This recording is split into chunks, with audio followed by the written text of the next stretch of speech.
Assalamualaikum dan hai semua. Di video kali ini saya nak kongsikan cara reload Touch 'n Go e-wallet menggunakan online banking.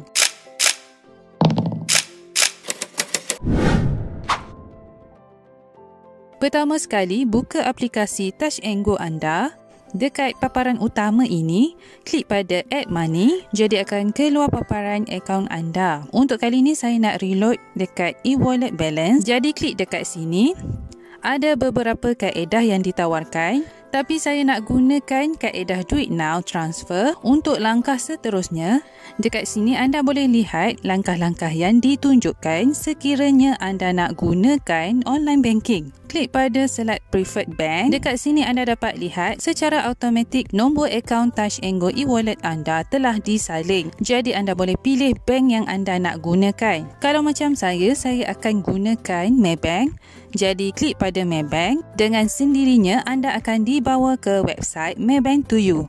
Jadi masukkan username Maybank to You anda. Kemudian klik log masuk. Pengesahan frasa keselamatan, klik yes, masukkan kata laluan online banking anda, kemudian klik login.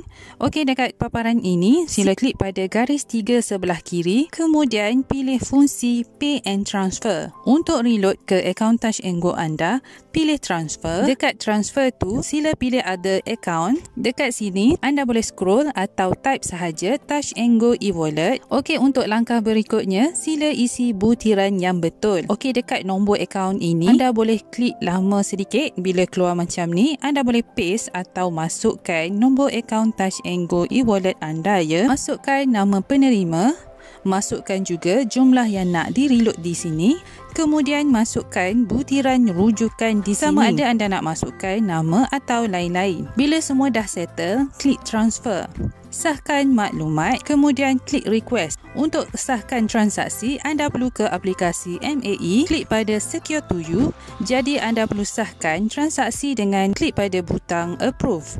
Anda dah pun berjaya top up akaun Touch 'n Go e-wallet anda. Jadi anda boleh kembali semula ke aplikasi Touch 'n Go anda. Anda dapat lihat baki Touch 'n Go e-wallet saya telah pun bertambah. Okey, setakat itu sahaja video kali ini. Kita jumpa lagi di next video. Assalamualaikum.